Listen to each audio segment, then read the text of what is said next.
Okay students, next topic है +1 class basic structure of a C program. ठीक है, तो हमने सी प्रोग्राम का स्ट्रक्चर पढ़ना है। अब हमने a C program can be developed from a general structure. C program is basically a collection of functions. A function is a self-contained block statement to perform a specific task independently. ठीक है, तो इसमें क्या है कि जो भी हम सी प्रोग्राम करते हैं उसमें फंक्शंस ब्लॉक्स बनते हैं। ये अलग अलग ब्लॉक्स हैं। ठीक है, तो let's start structure. C program comprises of the following sections. तो ये सेक्शंस बने हुए हैं अलग अलग। ठीक है, ये देख रहे हो आप, इस सेक्शंस हैं। जब भी हमने सी प्रोग्राम बनाना है तो सबसे पहले ऊपर जो फर्स्ट होता है उसका सेक्शन वो डॉक्यूमेंटेशन सेक्शन होता है।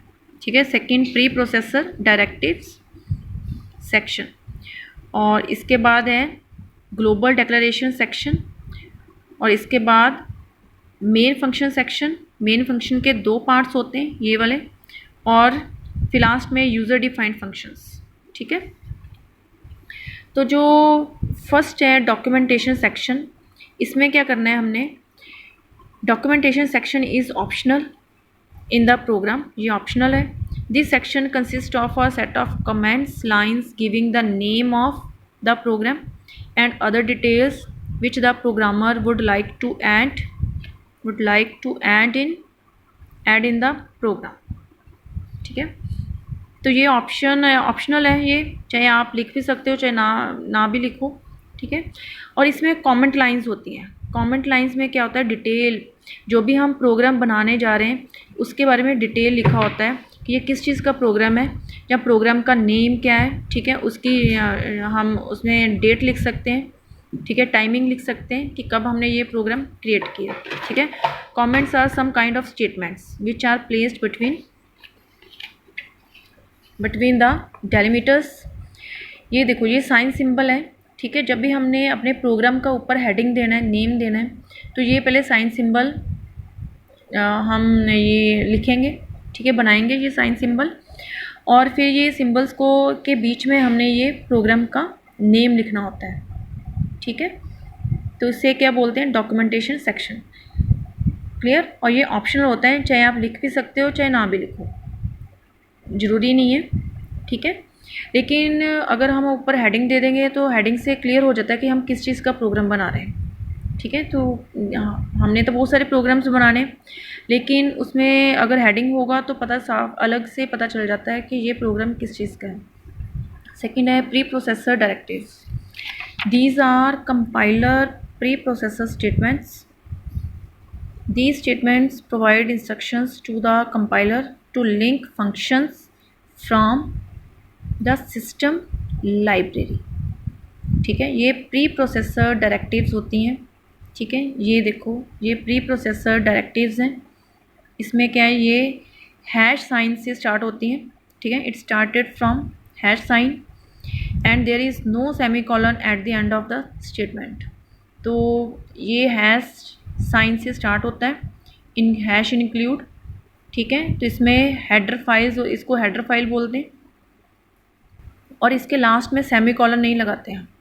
ठीक है, सेमीकॉलन ऐसे करके एक साइन सिंबल होता है, वो इस स्टेटमेंट में नहीं आता। बाकी जितनी भी स्टेटमेंट्स हम बनाएंगे सभी में आएगा, लेकिन यहाँ पे सेमीकॉलन नहीं आएगा।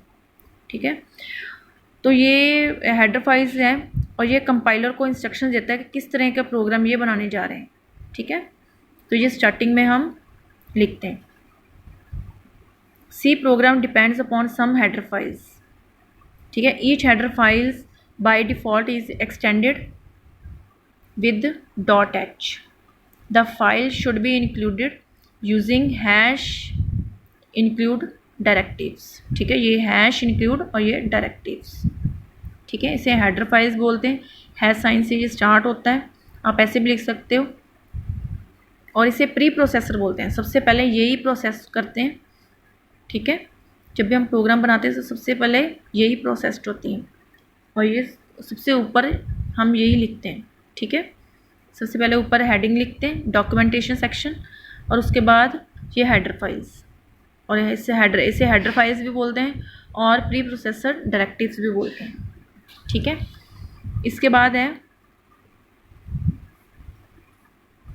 ये हमने नहीं करना, ठीक है। ये रूल्स बताया हुआ है यहाँ पे कि रूल्स क्या क्या हैं। और preprocessor directives must begin with hash sign, के हैश साइन से स्टार्ट होता है।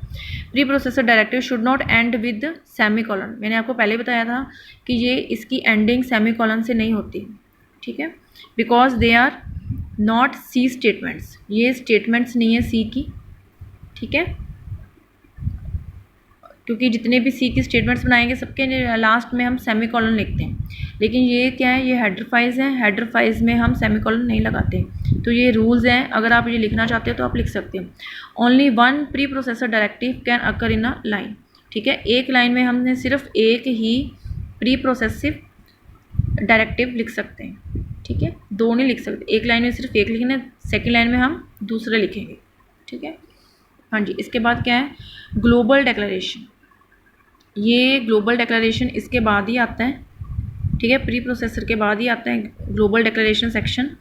इसमें क्या होता है, this section includes global variables which are visible throughout the program, ठीक है। जो भी हम ग्लोबल डिक्लेरेशन में लिखते हैं वो पूरे प्रोग्राम में हम यूज़ कर सकते हैं, ठीक है। This section declares some variables that are used in more than one functions, ठीक है। जो भी हमने ग्लोबल वेरिएबल्स जो भी हमने इस सेक्शन में डिक्लेयर कर दिया ग्लोबल डिक्लेरेशन में, ठीक है, वो हम पूरे प्रोग्राम में यूज़ कर सकते हैं, इसका मतलब। और इस सेक्शन में हम क्या डिक्लेयर करते हैं, वेरिएबल्स, ठीक है। This section declares some variables declare करते हैं इसमें, ओके। और variables declared in the global declaration that is outside all the functions are called global variables, ठीक है। तो इन्होंने नीचे एग्जांपल दी है, जैसे ये int abc, अगर हम कोई भी प्रोग्राम बनाएंगे तो उसमें हमने ये int abc ये वेरिएबल्स हैं, ठीक है। तो हमने ये लिखना है, फ़िलहाल आपने यही समझना है कि int a b और c, जैसे हमने कोई प्लस का प्रोग्राम करना है तो उसमें हमने ए की वैल्यू डालनी है, बी की वैल्यू डालनी है, ठीक है, सी की वैल्यू डालनी है। तो उसके लिए हम ये पहले ऊपर ही डिक्लेयर कर देते हैं कि हमें ए भी चाहिए, बी भी चाहिए और सी भी, ठीक है। और इसकी जो वैल्यू डालेंगे वो इंटीजर में डालेंगे विदाउट डेसिमल, ठीक है। तो ऐसे करके हम ये लिख सकते हैं, फ्लॉट सम ए बी।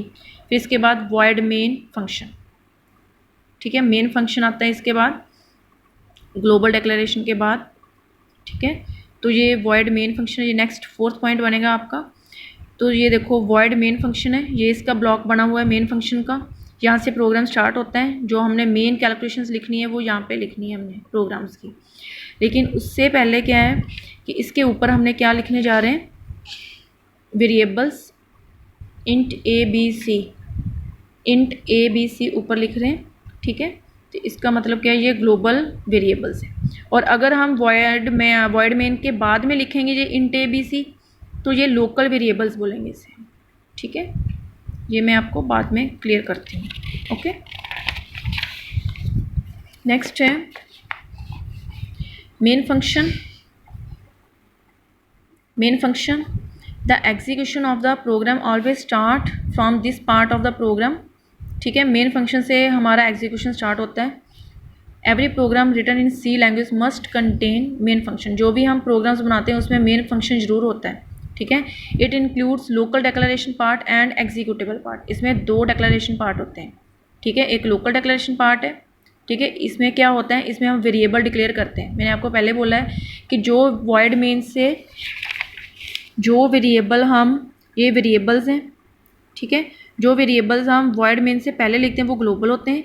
अगर वॉइड मेन के बाद में लिखेंगे, यहाँ पे लिखेंगे, तो वो लोकल वेरिएबल्स होंगे, ठीक है। ये हमने वॉइड मेन से पहले ऊपर लिखा है तो इसको क्या बोलते हैं, global variables defined above main function. तो ये मेन फंक्शन है, ठीक है। ये वॉइड मेन और साथ में ये गोल ब्रैकेट्स है ना, जिसके साथ ये गोल ब्रैकेट्स होती हैं, इसको फंक्शन बोलते हैं, मेन फंक्शन, ठीक है। तो नेक्स्ट क्या है, मेन फंक्शन हर एक सी प्रोग्राम में हमें मिलता है, ठीक है। और हमारी जो प्रोग्राम की एग्जीक्यूशन है वो कहाँ से स्टार्ट होती है, मेन फंक्शन से स्टार्ट होती है। और मेन फंक्शंस के 2 पार्ट्स हैं, लोकल डिक्लेरेशन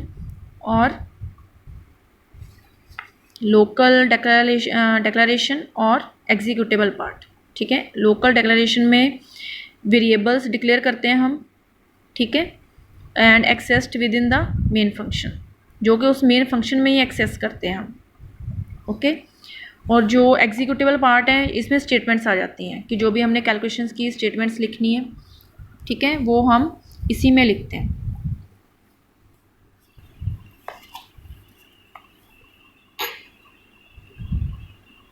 ठीक है, आपने ये सिर्फ यहाँ तक ही करना है ये। और इसकी एग्जाम्पल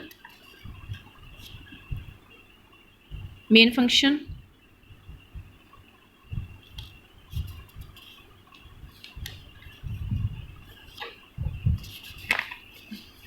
आपने बस ये मेन फंक्शन ऐसे करके, ये वॉइड मेन फंक्शन ऐसे करके ये बना देना है, बस इतना सही, ठीक है।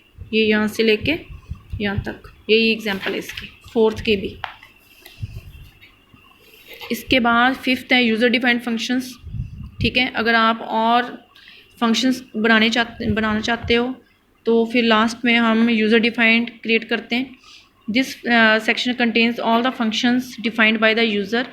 These user defined functions are generally placed immediately after the main functions, ठीक है। मेन फंक्शन के बाद अगर हम कोई और फंक्शन क्रिएट करते हैं तो वो यूज़र डिफाइंड फंक्शंस होते हैं, ठीक है। They can also be defined before the main function. Main function के ऊपर पहले भी हम इसे डिफाइन कर सकते हैं और बाद में भी डिफाइन कर सकते हैं। जैसे ये इसकी एग्जाम्पल है, return type, local declaration, executable, return arguments, ठीक है। तो आपके ये 5 पॉइंट्स हैं, basic structure of a C program. अपने ये अच्छे से लर्न करना है ये, ठीक है। मैंने जितना भी ये टिक किए हुए हैं अपने, वो वहाँ तक ही आपने करने, वो लाइन्स ही करनी है। जैसे ये प्री प्रोसेसर है, ये हेडर फाइल्स तक करना है, फिर ये वाली लाइन यहाँ तक, फिर इसकी एग्जांपल देनी है, ये नीचे कुछ नहीं देना। अगर आपने ये रूल्स देना चाहते हो तो आप दे सकते हो रूल्स, ठीक है। फिर ग्लोबल डिक्लेरेशन है, ये आपको सारा लिखना पड़ेगा, ये एग्जांपल है इसकी, ये एग्जांपल आपने इसमें भी लिख देनी है, ठीक है। और ये जो 4th है, ये पैराग्राफ सारा लिख के इसमें भी वही वाली एग्जांपल लिख देनी है आपने। यूज़र डिफाइंड है यहाँ तक, और ये एग्जांपल लिखनी है आपने, ठीक है।